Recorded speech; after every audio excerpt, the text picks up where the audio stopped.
Geez, there's so much carpet. We'll never be able to get it all out of here. Besides, why should we rip off something which costs so little? No fence would give us a good price. He could buy it at Rosso's at such bargain prices. That's right, Harry. Rosso's Carpet Warehouses offer direct warehouse-to-consumer low prices. Each Rosso's Carpet Warehouse is stocked with over 100,000 square yards of quality carpet, including 100% nylon shags and DuPont high-lows. The very lowest prices on quality carpeting. Complete delivery and installation available. Use your Bank AmeriCard or MasterCharge. Financing also available. Don't miss this fabulous introductory offer. Carpets up to $14.95 as low as $3.25. None over $6.85 on our entire $3 million inventory. If you don't shop Rosso's, it can cost you money. It's a steal. KNXT Channel 2.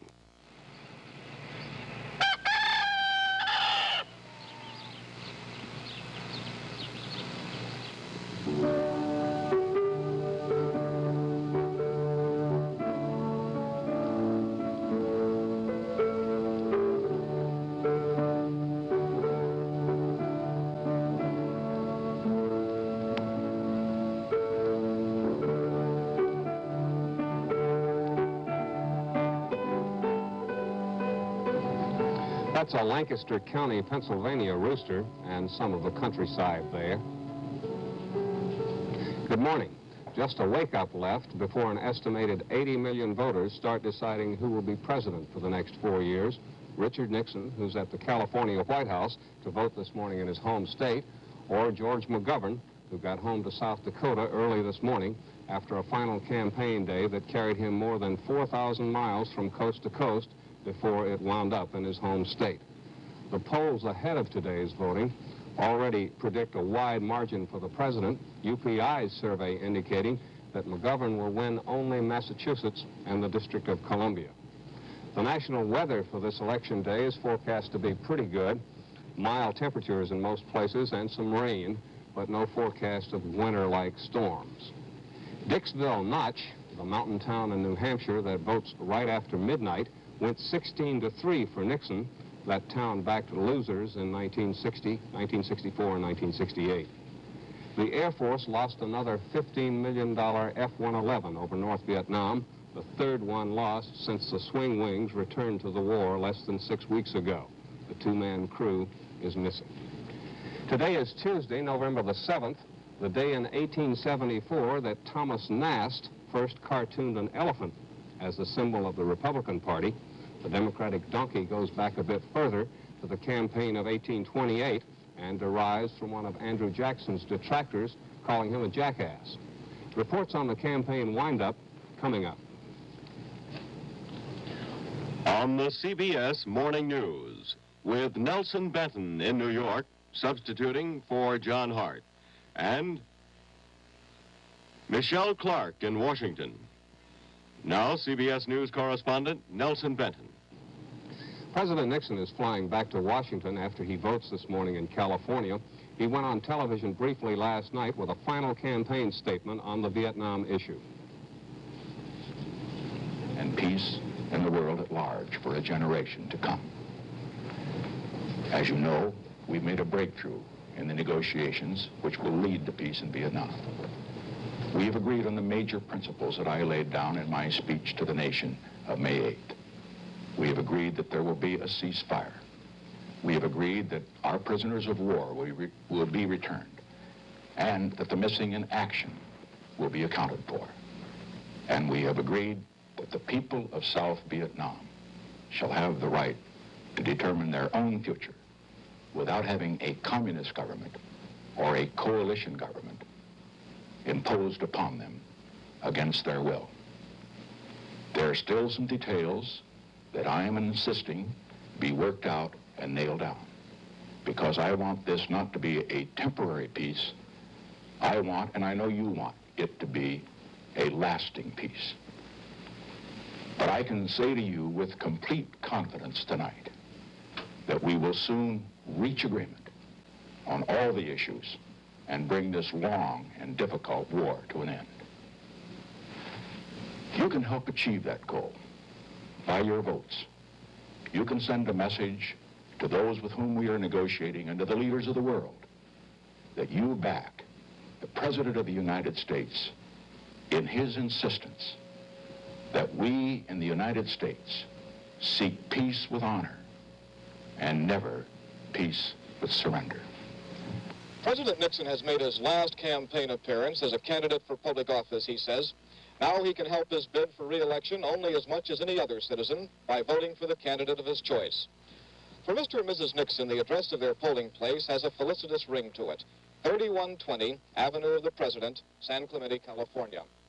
The elementary school here, Concordia, is just 2 blocks from the Western White House, where the president spent the closing hours of what many have described as an unusually low-keyed campaign. Since his nomination, Mr. Nixon has personally campaigned in only 16 states. Instead, he has leaned heavily on national radio appeals, 15 paid political talks on 13 topics ranging from taxes to foreign policy. After they vote here, Mr. and Mrs. Nixon will fly back to Washington, where they will be joined by daughters Julie and Tricia and their husbands. The first family plans to receive the election results at the White House. If the results are good, as Mr. Nixon expects them to be, they will probably join their fellow Republicans at an election night celebration at a Washington hotel this evening. Hal Walker, CBS News, with the Nixon campaign, San Clemente, California. George McGovern campaigned all the way across the country on his final day, from New York to California, and came halfway back home again to South Dakota. Bob Schieffer begins his report where McGovern met his followers in Wichita.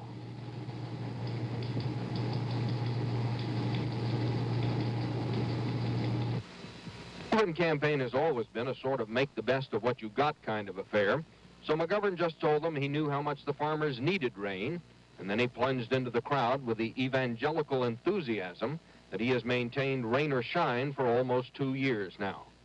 In so many ways, the last day was much like those first ones, with McGovern still on a nightmarish schedule, sometimes fighting to counter situations over which he had no control, always fighting the odds, but to the last predicting he would overcome them.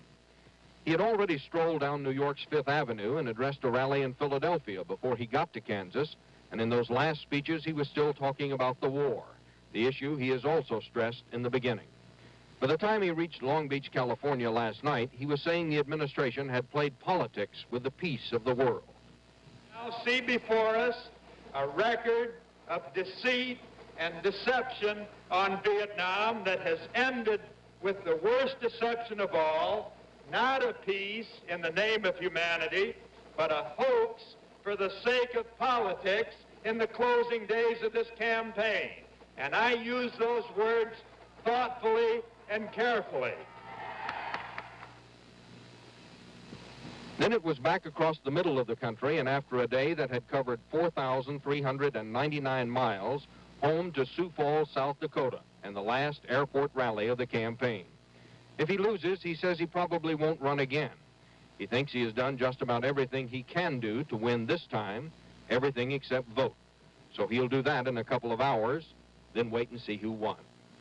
Bob Schieffer, CBS News, Sioux Falls, South Dakota. Vice President Agnew made his last stand-in campaign appearance for President Nixon in the friendly South. Barry Serafin reports from Richmond. His campaign finale was a rousing one. About 13,000 people packed the Richmond Coliseum, all but a handful of them enthusiastic Agnew fans. Agnew had addressed a Richmond crowd 4 years ago to the hour and told this crowd, said to be the biggest ever at a Virginia political gathering, that he expected history to repeat itself at the polls. The president's #1 surrogate praised the Nixon record for the last 4 years and came down hard on George McGovern. He has lunged, he has lurched, he has flipped, and most certainly he has flopped.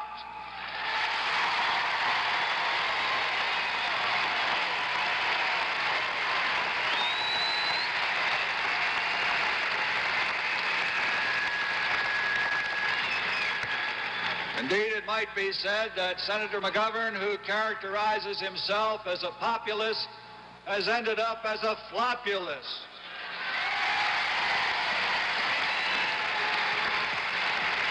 He has failed to become a credible candidate. He has failed not only in his style, which is a combination of moralistic reprimands and rhetorical overkill, but he has failed in substance as well. His candidacy has progressed from disaster to disaster, flitting about from issue to issue, very much like a confused bee in search of a flower. Alas, Senator McGovern is doomed to buzz off into the footnotes of history, never having pollinated a single issue. In 72, Agnew's campaign has been almost a month shorter than in 68. He has traveled only half as far. He has visited only about half as many cities. The Vice President says, even though his pace has been leisurely, he has gotten the administration's message across. And he says the administration is looking for 55% of the vote or better, what he calls a clear mandate from the people.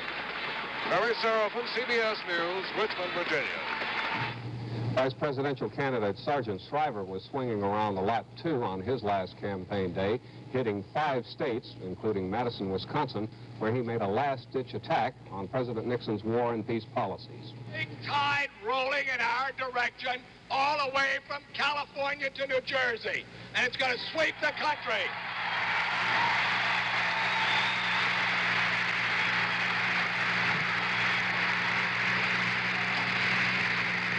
And the question is, I think, why has the tide turned in the last 8 to 10 days? I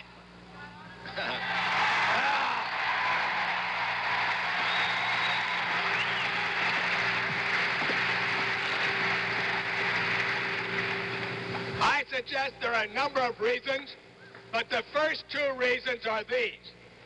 Nixon has not only bungled the war, he has bungled the peace.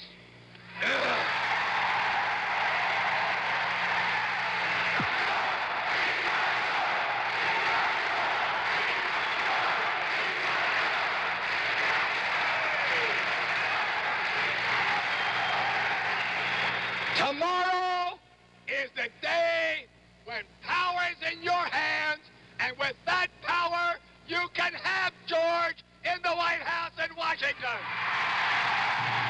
Shriver ended the day with an unscheduled visit to former President Lyndon Johnson at the LBJ Ranch, where he said, "We had a social visit. It was very fine."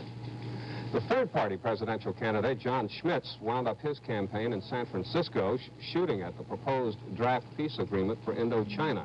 Schmitz, in a nationwide telecast, saying, "It's not peace, it's a stab in the back or surrender." CBS News coverage of the election returns begins at 6:30 tonight Eastern Time with the CBS Evening News.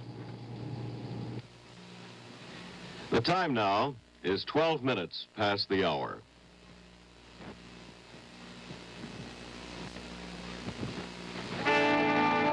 Simple pleasures are the best. All the little things that make you smile and glow. All the things you know. Like Van Camp's Pork and Beans, America's best seller, because you know a good thing when you taste it. And Van Camp's tastes better to more people. Life's simple pleasures are the best. Van Camp's Pork and Beans, a great simple pleasure. The road ahead leads to more of America, so Greyhound announces a new way to see more of America on $2.50 a day. The Greyhound Ameripass. See America, Canada too, anytime. Discounts on hotels, sightseeing, other things. Good for 60 days of almost limitless travel. The Ameripass costs $149.50 or $2.50 a day.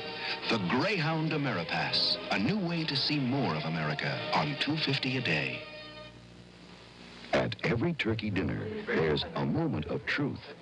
How'd it turn out? Deep down, you'll be glad you picked Honeysuckle White, basted deep down with rich turkey broth for moistness that stays in the meat. We hand select only the broadest breasted turkeys for extra white meat. Oh, beautiful. Look for the turkey that's basted deep down with a rich turkey broth, so it measures up to the moment of truth. Honeysuckle White. A special 2-record collection by 101 Strings.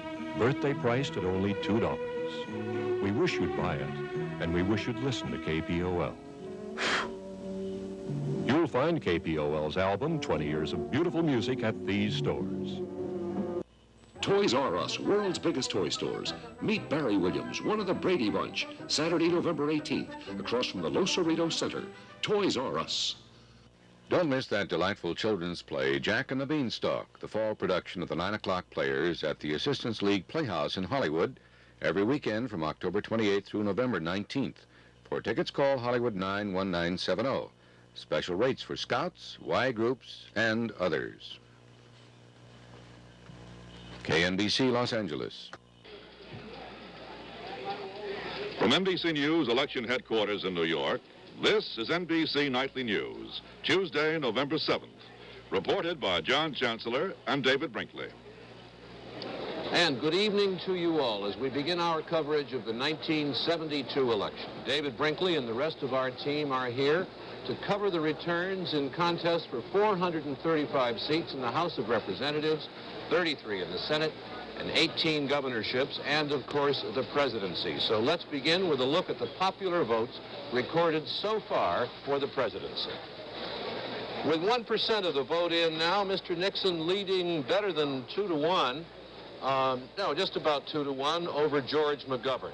John Schmitz, the American Party candidate, small number of votes, and Dr. Benjamin Spock of the People's Party, an even smaller number. But this pattern that you see on your screen now, 65% for the president, 34% for McGovern, although it's very early in the evening, is close to what some of the polls were showing and some of the polls were indicating in various states. We had a heavy turnout today in most of the populous states, and it looks like around the country there were many, many people who voted. It looks like a heavy turnout. In Michigan, there were long lines. In New York City and upstate, there were long lines of voters. In Illinois, the voters went through cold and often rainy weather to go to the polls in record numbers. In Ohio, they extended the hours in some polling places because of trouble with voting machines, but there was a heavy vote there, and they're talking about record numbers of voters turning out in California. Leaders of both parties today, both the Republicans and the Democrats, said that was good news to them. Senator McGovern's people said they were finding very good turnouts in places where they expected support, and so did the Republican National Chairman. NBC News has 3 winners declared so far in this election, and David Brinkley will report on them. We will, of course, keep you up to date all night on the popular vote, as you've just seen. That is, people in voting booths. We have been able to project 3 states, the outcome in 3 states. They give Mr. Nixon 32 electoral votes. As everyone knows, but often forgets, it is electoral votes that elect somebody president. The 3 states are Tennessee, where we project that Mr. Nixon will win with 68% of the vote. Kentucky, where we project 61% for Nixon, and Indiana, 64%. That's 3 states settled so far. As everyone knows, but often forgets, it takes 270 to elect anyone president, to make you the most powerful person on earth. And so, in this country today, those were eagerly sought little nuggets. When we have 270 votes, we will have the winner. And when we do, you'll be the first to know. John? One final note, Harry's Bar in Paris, a gathering place for expatriate Americans, held its annual straw poll today. Richard Nixon got 56% of the vote. Don't laugh. Harry's Bar has not been wrong in one of these straw polls since 1924. NBC Nightly News is brought to you by Geno's. At Geno's, we don't care who you... This is Geno's new service slice tray. In it, Geno's new frozen pizza, pizzeria-style pizza. The special tray holds 9 separate slices. The pizza is special, more cheese and sauce, more of everything that makes pizzeria pizza good. About $1 less than you'd pay in a pizzeria. Geno's makes it easy to enjoy pizzeria-style pizza from your own freezer. A new concept in pizza from Geno's. Go, get up, get up!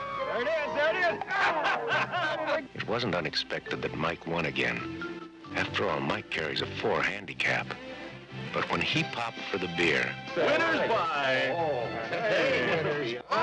That was unexpected. Michelob. The one beer so good, people are pleasantly surprised when you serve it. Surprise people. Serve Michelob. For a cleaner America, pitch in.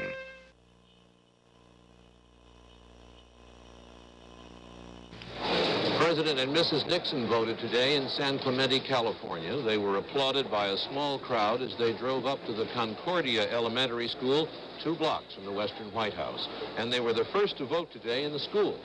Richard Valeriani reports. To vote at precisely 7 a.m. when the polls opened. Their voting place was the library of the Concordia Elementary School, about a half-mile from the Western White House in San Clemente. The president spent more than 5 minutes in the voting booth, filling out a newspaper-sized ballot that contained 26 state and local propositions, including a referendum on legalizing marijuana. Mr. Nixon carried his home state in both 1960 and 1968, and he's favored to do it again, with heavily Republican Orange County supplying much of the margin. After casting his ballot, Mr. Nixon gave presidential pens to the election officials. The Nixons then flew back to Washington for a family dinner with their 2 daughters and sons-in-law at the White House, where they'll watch the election returns on television. The president is also expected to show up at a victory celebration at a Washington hotel later tonight. This event represented a landmark of sorts on the American political scene. Richard Nixon has been a rather controversial part of that scene for 26 years, and he expects to be around for 4 more years. But this was his last appearance as a candidate for public office, and someday there may be a plaque here at the school to commemorate the occasion. Richard Valeriani, NBC News, with the president in California. This is the ballroom in Washington where the Republicans plan their big victory party, and the loud music already is underway. This is where both President Nixon and Vice President Agnew are expected later tonight. It's a party for about 5,000 people invited by the White House, by the Committee to Re-elect the President, and by the Republican National Committee. To say that people around here are confident is an understatement. The White House already has spread the word they expect to carry 48 states, with only Massachusetts and West Virginia in doubt. I've been traveling with Vice President Agnew, and last night on the airplane coming back from his final rally in Richmond, Virginia, there was a chance to chat with some of the people who will be at this party tonight. And one of them told me that weeks before, they had already ruled out any possibility of ever losing this election. So they really felt it was over before it started. This is Tom Pettit, NBC News at Republican headquarters in Washington. For George McGovern, the long campaign for the presidency ended this morning when he and Mrs. McGovern voted in the basement of a church in his hometown in South Dakota. John Dancy has a report. Senator McGovern voted today in the Congregational Church in his hometown of Mitchell, South Dakota. McGovern flew home to South Dakota early this morning after one last exhausting day of campaigning that took him all the way across the country, from New York to California. We wanted to bring... That's right. You're so good to be here. Appreciate it. Guess you never change. Good to see you. With him as he voted this morning, as she has been throughout most of the campaign, was his wife, Ellen. McGovern voted a straight Democratic ticket, said he thought he'd made a wise choice. He spent part of the day talking to students at his alma mater, Dakota Wesleyan University, before returning to Sioux Falls to watch the results come in. This is where 22 months of campaigning will end for George McGovern, underneath this rainbow in the Municipal Coliseum in Sioux Falls, South Dakota. It's here that later this evening McGovern will come to make either his victory or concession statement. At this point, most people are speculating it will be a concession statement because the McGovern campaign, by its own admission, is in real trouble. Throughout the campaign, the McGovern forces have concentrated their efforts in a dozen or so states and more or less conceded the rest of the country to the Republicans. Here's their assessment of how they're doing in those dozen states or so. They think they have a good chance in California, Wisconsin, Massachusetts, South Dakota, the District of Columbia, and surprisingly, Arkansas, where party leaders are working hard for the ticket. They list as questionable big states like Illinois, Michigan, Ohio, and Texas, and they say they have some real problems in New York and Pennsylvania. so it's not too hopeful a picture. 4 of the must-win states are now listed as questionable, and 2 of them are doubtful. But whatever the outcome, McGovern feels he has run a good race, he's done everything possible to win, and now tonight he waits to see if it was enough. John Dancy, NBC News, at McGovern headquarters in Sioux Falls, South Dakota. Sergeant Shriver cast his ballot in Rockville, Maryland, the Washington suburb where he lives, and Spiro Agnew voted at his hometown in suburban Baltimore. Ron Nessen reports on both candidates. Agnew and his wife voted at an elementary school in Towson, Maryland. Towson in Baltimore County is the Agnew's legal residence, and it's where Agnew got his start in politics when he was elected county executive 10 years ago. Agnew jokingly declined to confirm that he voted Republican, and he would not predict how the election will come out, but he did tell one reason why he thinks the polls show McGovern far behind. Different things, different issues affected different areas, and certainly the idea that McGovern was criticizing the foreign policy of the country, which has never been done, I think hurt him very badly. Agnew will follow the returns tonight at Republican election headquarters in Washington. Shriver and his wife voted at a high school near their rented estate in Rockville, Maryland, a suburb of Washington. The Shrivers did not return home from the last campaign stops in Texas until 5 a.m., so they slept late and did not get to the polls until mid-afternoon. They voted the straight Democratic ticket. Shriver complained that the real issues were not discussed enough in the campaign, and the polls were discussed too much. I'd like to continue to discuss the issues, because I don't think the issues really ever got discussed enough. Never really did. Why was that? It seems to me that I spend more time talking about whether the polls were right or wrong, and whether unemployment was up or down, or whether it could go lower, or whether war and peace was handled right. Nearly all the time it was a question of the polls. Shriver will make his concession or victory statement at Democratic election headquarters in Washington. Ron Nessen, NBC News, Rockville, Maryland. Senator McGovern said today that the Columbia Broadcasting System may not broadcast from his election night headquarters in Sioux Falls, South Dakota. Technicians at CBS have been on strike there for 4 days.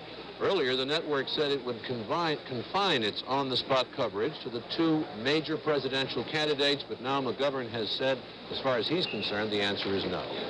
It will be hours before all the polls everywhere are closed, but some more of the votes are in, and we'll have a look at them in just a moment.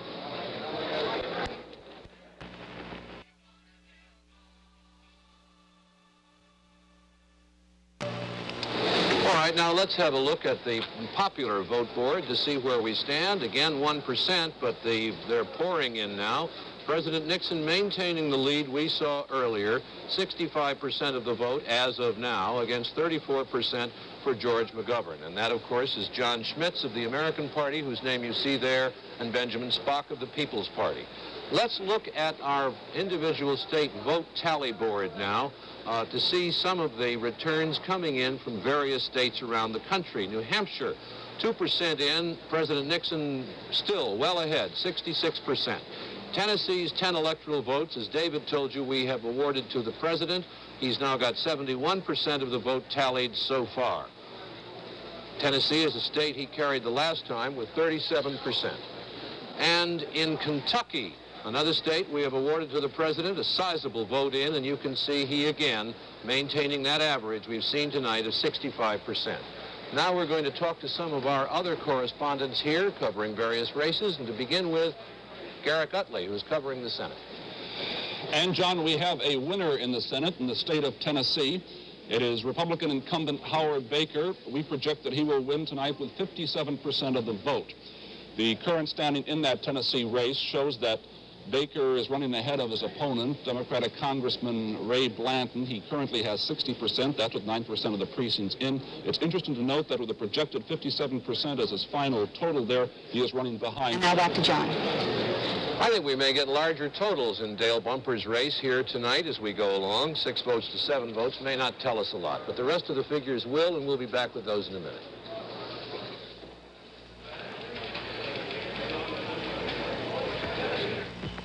You know how to tell good tomatoes. You look for firm onions and meat that's juicy and red. These are things that go into spaghetti sauce. But how do you tell a good spaghetti sauce? One way is to look at it. This is Chef Boyardee. You can see it's rich and thick with tomatoes. You can see chopped onions and the lean ground meat. Chef Boyardee's spaghetti sauce. You can see how good it is. New catalogs, balloons for the kid. What is this? It's the 73 Olds Cutlass S. It's all new. How'd you do that? New swivel buckets, if you order them. Not as much as I expected. Marge, I love this. No, keep the balloons for your kid. What a step up. Holy cow! You believe it if your friends could see you now. Two of the races that have come in early this evening that we have already called involve states where Mr. Nixon has done fairly well before, Indiana and Kentucky. Douglas Kiker, who will be handling the analysis desk for us tonight, is going to tell us something about those two states. Doug? Both these states, Indiana and Kentucky, are worth looking at because both states have a modern habit of voting Republican in presidential elections. Both Indiana and Kentucky went for President Nixon in 1960 and in 68. So if he had not done well there, it would have provided the first tip-off that he was in trouble. On the other hand, the margins he is receiving can provide us with a first opening clue as to what could happen during the rest of the night. And the fact is the president is doing very well in both states. In Indiana, he is taking 56% of the blue-collar vote. That's an increase of 21% over 4 years ago, when Hubert Humphrey won the blue-collar vote. The president in Indiana is taking 66% of the white vote. That's a 14% increase. And he's taking 12% of the black vote. Not much, but an increase of 6%. In Kentucky, the president is doing well all over the state. He's doing well in the cities, where he's carrying the cities by 58%. In the towns, he's taking 68% of the vote, 64% in the rural areas. In the Cumberland Mountain areas, 78% of the votes. And it's really in the suburbs where he is clobbering Senator McGovern, where he is taking 72% of the vote. What it all adds up to is a resounding victory by the president in both states. In both cases, a victory that was expected. This is Douglas Kiker. Now to John Chancellor. There is other news today, and here is some of it. The American Military Command in Saigon reported the disappearance of another F-111 fighter today, somewhere over North Vietnam. 2 crewmen were reported missing. The plane was the third F-111 lost since they were sent back to the war 6 weeks ago. In Moscow, the Soviet Union celebrated the 55th anniversary of the revolution. There was the usual military parade, but Western experts saw no new weapons. East and West Germany today agreed on a treaty which will ease relations between the two. It will be initialed tomorrow in Bonn, an important story. Meyer Lansky, the underworld gambling magnate, landed in Miami today and was arrested by FBI agents. He had been forced out of Israel, then denied asylum by half a dozen Latin American countries. He is wanted for income tax evasion, and his bail, which he put up, was $250,000.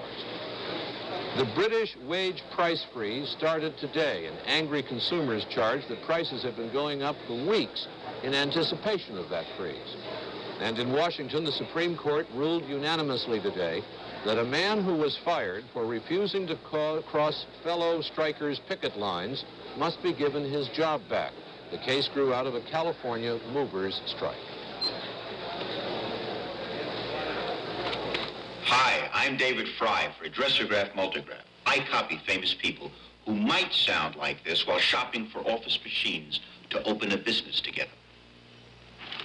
Golly, we could put this brooding PG-80 white printer right in our drafting room. Smells fresh as a daisy. And this AM 5000 copier is the real crowd stopper in every office. Gives you the fastest 15 copies ever. Let us not confuse our priorities. First, we're going to need... To the popular tally again tonight.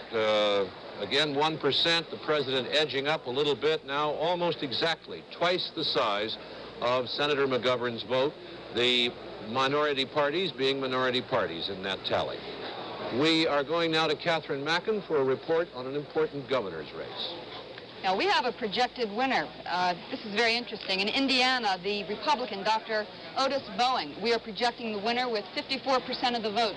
That was a very close race there between Matthew Welch, the Democrat, who was once governor of Indiana back in 1960. He defied the Republican move there. Indiana is a strong Republican state and managed to get elected, but this time he wasn't able to do it. Bowen apparently made inroads into the black vote, into the blue-collar vote, and ran strong in the northern industrial area of Indiana. And now back to John. We have just had a declaration here. We declare President Nixon the winner in the state of Ohio with 58% of the vote in that state. That's doing better than he did the last time when George Wallace was running. He carried the state with 45%. The Ohio is up on our board now, and you can see that 62 to 36% of the vote for the president. That is what we have so far in Ohio. David, how does it look to you? I've gathered that we're going to get fairly high turnout in this election and quite a lot of ticket splitting. Well, the ticket splitting we can't really tell about yet, or at least I can't. You may have something there I don't. In any case, what is interesting so far is to note that in the first 3 states where we were able to call the winners, states where the polls close early, beginning at 4 o'clock in Tennessee, 6 o'clock in Indiana, and 6 in Kentucky. In Kentucky, for example, we project Mr. Nixon will get 64% of the vote. It is interesting to note that in 1968, Mr. Nixon and Wallace together got 62%. In Tennessee, we've projected 68%. In that state, in 68, Wallace and Nixon together got 71%. In Indiana, we have projected 64. In that state, in 68, Nixon and Wallace got 62. I'm not sure what that proves, except that Mr. Nixon is now coming in with as many votes as he and Wallace together got 4 years ago, plus another percentage point or 2. Well, one of the stories we'll be able to cover tonight is the Wallace vote. It's there. He got 13% of the vote nationally the last time, and those voters are going somewhere. We know in some cases they are going to President Nixon as heavily as 10 to 1, in other places less so.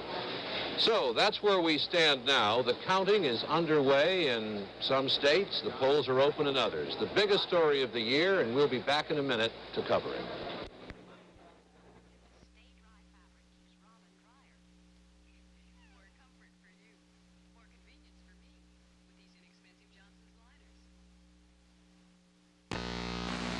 On the 6:30 movie tomorrow, Raquel Welch in the Los Angeles television premiere of Flare Up.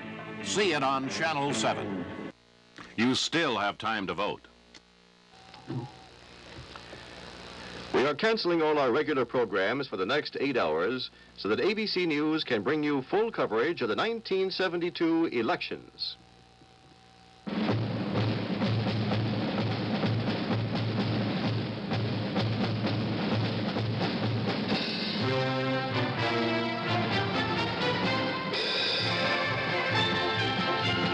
ABC News presents complete nationwide coverage of tonight's Election 72. Brought to you by J.C. Penney. Tomorrow morning, our 1,700 stores and our catalog will be waiting to help you find what you're looking for. Now, from election headquarters in New York, the anchormen of the ABC Evening News, Harry Reasoner and Howard K. Smith. Good evening. Well, at last, the long wait is over. Tonight, we find out whether the pollsters were right and there's going to be a Nixon landslide. Partly right, he'll win a modest victory, or whether they were wrong and McGovern's going to win. As you can see, we already have some popular votes up on our board, with 1% of the nation's precincts having reported in. Nixon has 66% of the votes counted so far. These come mainly from 3 states, Indiana, Kentucky, and Tennessee. And McGovern, 33%. We also have a state result, in the presidential election. In the presidential election in the state of Indiana, Nixon is the winner of Indiana's 13 electoral votes by projection from the result in key precincts. To repeat, Nixon carries Indiana, no surprise. And another no surprise so far in the state of Kentucky in the presidential race. President ABC News projects that Nixon will win that state. With 48% of the precincts reported, actually he has 65% of the vote. He carried it in 1968, but by a much smaller margin, and of course that's because there was George Wallace there. One of the things we'll be doing in tonight's coverage of the elections is to keep a kind of running total of electoral votes. And since Mr. Nixon has won Indiana and Kentucky, according to ABC News projection, he has won 22 of the magic figure of 270. Mr. McGovern has won none and would not be expected to in these early reports which come from Nixon states. I suppose we should explain what we're talking about when we say projection. I think we better, because we're going to be projecting fast and a lot in many states in the next hour and a half to 2 hours. Throughout the evening, we'll use that word projections, and we'll use it in respect to Senate and governor races, as well as projections on how the states vote for the presidency. These determinations are made by political experts at our decision desk. Their goal is speed and accuracy, but with a heavy emphasis on accuracy. As in past elections, our policy tonight will be to wait until the polls are closed in a state before we make any projected results for that state. We'll project the presidential winner whenever the total number of projected electoral votes passes 270, whether all the polls are closed or not. That will happen after 8 o'clock here in the East, when many of the polls will be closed. There's no evidence whatever that projections have any effect on people who've not yet voted, but by waiting until the polls close, we can be absolutely sure we're reporting the results and not influencing them. We will not make projections for the House of Representatives. Those apparent winners will be determined by the raw vote.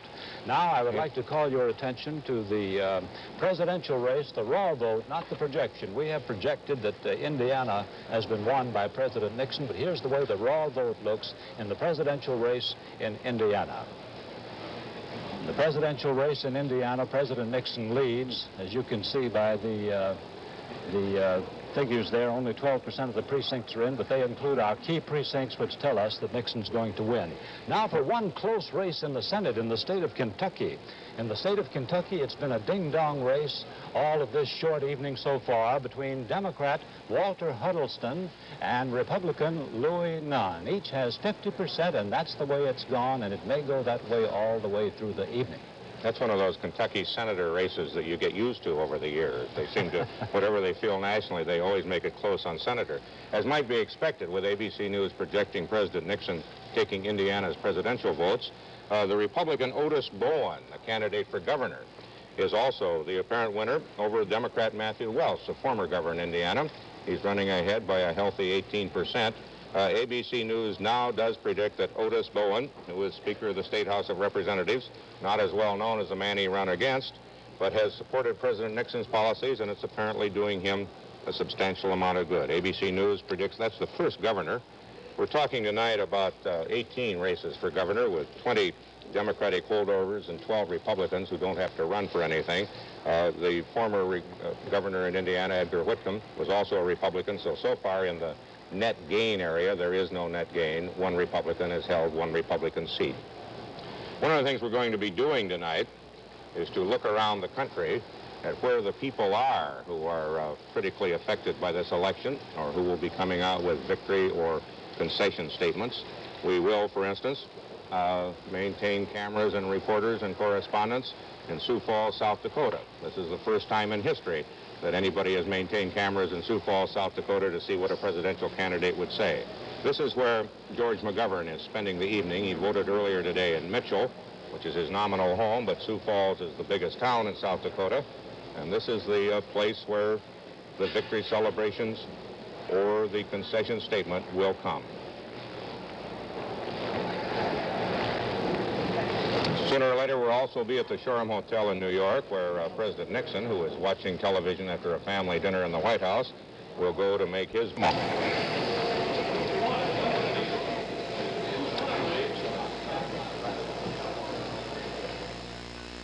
If you've ever been unhappy with your car for any reason, Ford Motor Company and 6,283 Ford and Lincoln Mercury dealers have an important announcement for you. If you want a Ford, Mercury, or Lincoln, they want to make sure that you stay happy with it. The goal is no unhappy owners. Now, the next time you go into one of these dealers, you'll find some new ways of doing business. Suppose you have a problem with your car. You take it to your dealer. He'll do everything within reason to solve it. And Most of the time he will, so you see the dealer first. But if for some reason he can't solve your problem, Ford Motor Company has formed an exclusive new customer service division with 34 offices around the country.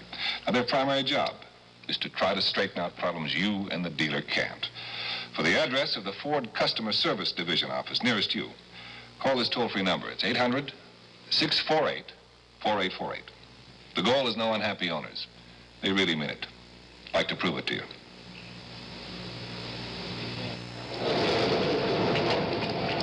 The CBS News estimate has been able to say that Indiana has fallen definitely into its normal Republican habits tonight, and Dan Rather from the Midwest has the story. Walter, as you know, Indiana is considered the most southern of the Midwestern states, one-time bastion of the Ku Klux Klan and a traditionally Republican state. No surprise that CBS News estimates that President Nixon has carried Indiana. There may be a mild surprise, though, in the length of the president's coattails. The CBS, first of all, the figures in the presidential race, the CBS News estimate is that the president's final margin in Indiana may be on the order of 67%. Now, let's take a look at the figures in the Indiana governor's race, which was expected to be very close, with 12% of the precincts reporting.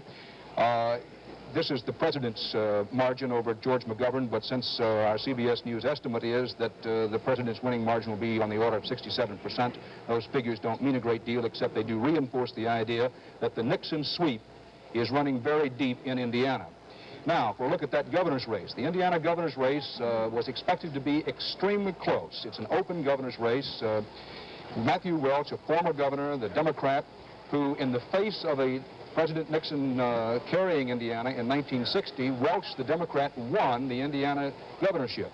However, this year, in an attempt to come back, not for a consecutive term, but to come back, our CBS News estimate is that the Republican, Otis Bowen, a physician and the majority leader of the Indiana House, has won the Indiana gubernatorial race, and the final margin will be on the order of 59%. Now, to translate that into coattail terms as to what it may mean for the rest of the evening, it now appears that at least one and perhaps more Democratic House members in Indiana may be in some trouble. For example, in the 11th District, incumbent Democrat Andrew Jacobs, with 16% of the vote in and counted, trails by about 62 to 38% behind William Hudnut, the Republican challenger. It appears that in Indiana, the president's coattails may indeed be long, and there may be one or more Democratic House seats change hands, change parties in Indiana. I've just been handed a note that says that President Nixon has won in Ohio with about 60% of the vote, according to our CBS News estimate. The polls closed in Ohio less than an hour ago, but on the basis of our sample precincts, CBS News estimates that President Nixon has carried Ohio with about 60% of the vote. Now, again, that is a larger margin than the McGovern people had expected, even when they were willing to talk about defeat, and it may also mean in Ohio, we'll see as the evening goes along, that some Democratic House members could be in trouble in Ohio as well. Walter? That total now is 4 states for President Nixon, according to our CBS News estimate: Kentucky, Indiana, Tennessee, and Ohio. That gives him a total of some 57 electoral votes, and that is on the way toward the 270 he needs for re-election. All of those totals over 60%, including, as Dan pointed out, Ohio, which was a state where Senator McGovern had campaigned hard and long and had hoped to do very well, perhaps even have a chance to win. If that sort of figure continues across the country, it would indicate that the landslide that had been predicted will develop for President Nixon. A landslide perhaps of historic proportions. To be the largest landslide in our modern history, you'd have to get better than 61% of the vote to beat President Johnson's 1964 victory over Senator Goldwater, and he has to get all of the electoral votes save 8. That was the record in 1936 of Franklin Delano Roosevelt over Alf Landon. When did vote during the past week, or during the past 24 hours? My name is Ron Rosen. I'm an eye doctor here in Columbus, Ohio. And I voted for Richard Nixon. And the best reason I could give, I guess, is that I'm basically a conservative, a law and order man, if you wish. And I feel that we've got problems here at home that are far more serious than the Vietnam War, be that sacrilegious if it sounds that way. And I'm just afraid to put a liberal in the White House. And maybe it's because of my advanced years, but I'm just a conservative. Tony? My name's Tony King, and I'm a student and part-time secretary, and I voted for Senator George McGovern because I believe of the two candidates, he offers the best policies for the American people. Very quickly. My name is Lawrence Gill. I'm an optometrist in Columbus, Ohio here, and I voted for George McGovern. I think I may have had better defense if I had voted for Richard Nixon, but when I went into the voting booth, I voted my conscience. Those are three voters. At least two of them were undecided as recently as just a few days ago when I talked to them. Perhaps later in the evening we'll find out just why. That's it from ABC's Election City. Harry, I think this is the time to remind people there are about 13 presidential candidates. I think you can see 4 of them on this board we have here. President Nixon, George McGovern, John Schmitz, the AIP candidate, and Dr. Spock from the left of center. Neither of the other two nor any of the other 7 or whatever it would be seem to be at the moment any real threat. I guess it's been, as opposed to 1968, this is not a third-party thing. We do have an additional projection. ABC News projects that President Nixon will take Mississippi, and it's 7 electoral votes, which will give him a total now of 29 electoral votes to none for Senator McGovern. This, again, is nothing that was a surprise. Mississippi this year is very definitely Nixon country. And that's the national election story at 22 minutes after the hour.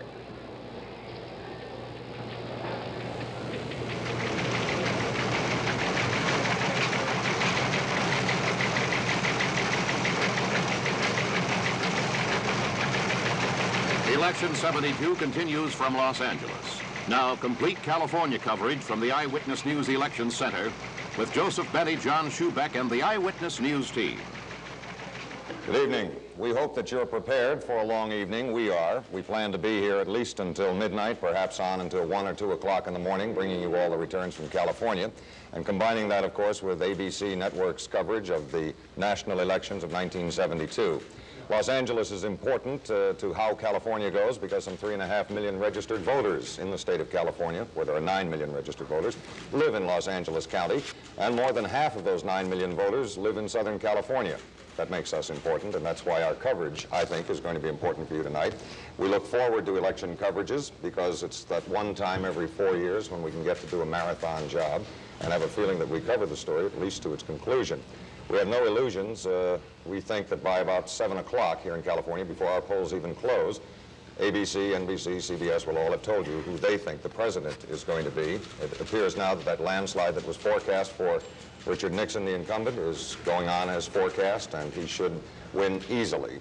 And we don't think California is going to go against that grain, probably follow the nation, but the percentages will be a little different. Our major interest, of course, will be what goes on in those local offices, assembly offices, the propositions which have created so much controversy in homes and in public places among Californians. That's what we'll be covering. John has a more thorough analysis of our coverage for the night. So, John, you want to get into that?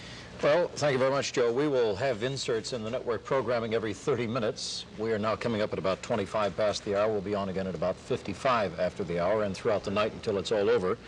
And among the Eyewitness News correspondents who will be helping us on this coverage this evening will be these. Reporter Larry Badger, our man normally in Sacramento, is here with us in the studio tonight to keep us abreast on how all the Assembly and Senate races, which of course influence much of what happens ultimately in the state of California in the next couple of years, will turn out tonight.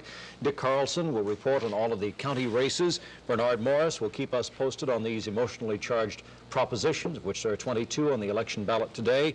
Andy Park will zero in on the key races in Orange, San Bernardino, and Riverside counties.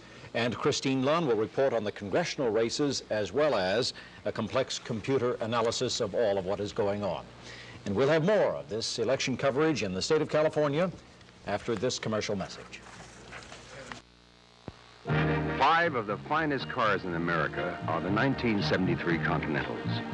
We previewed them for these men and women who last May judged a ride test between the 72 Continental and the other 72 luxury car. These judges all owned the other luxury car. Yet 60 out of 100 of them picked the Continental over their own make of car. Let us show you our 73s as they saw them. Our Lincoln Continental four-door sedan and coupe, designed for an even more comfortable ride than our 72. Our 73 Lincoln Continental town cars, the sedan, the Newtown coupe. The 1973 Continental Mark IV, newly minted in silver. Introducing the 1973 Continentals. It is a very good year.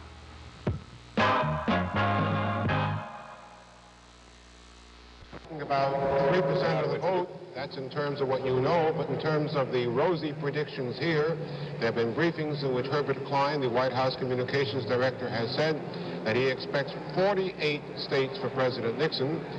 The only ones he said were in doubt were Massachusetts and West Virginia. And Harry Dent, the White House Southern strategist, said no, West Virginia is going to be in, which makes 49. They attributed this to the landslide, to the whole large turnout at the polls. They expect to have as many as 85 million votes, which is considerably better than the 73 million in 1968 and the 70.5 million in 1964. One interesting thing, Harry Dent says that he expects that after the election, several Southern senators and congressmen will switch their affiliation to the Republican Party so that if the Republicans don't pick up the necessary seats to organize Congress, they'll be able to do so by some switches. He wouldn't mention names. He denied there were any deals. Could be Senator Eastland, could be Senator Byrd of Virginia, now independent. But there appears to be something in the making about a switch of parties by some of the nominal Democrats in the South. With me is Michelle Clark, who is looking at the scene out here as they get ready for the victory celebration with President Nixon and Vice President Agnew. Michelle? Walter, apparently the only plans here have always been for a victory celebration. The point is just how large the victory is going to be. The bands have been playing here for an hour. There's talk that the president should arrive here sometime before midnight. His cabinet members, all of the people in the party are expected to be here.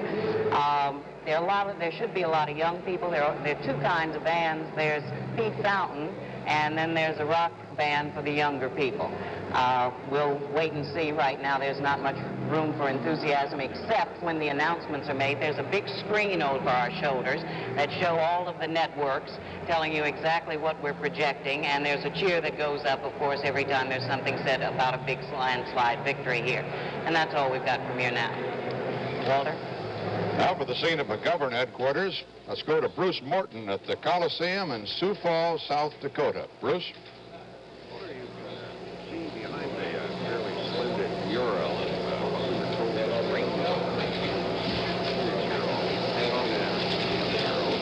They wanted to save for election night, and once they volunteered to do all the artwork, a couple of local families volunteered to put them up.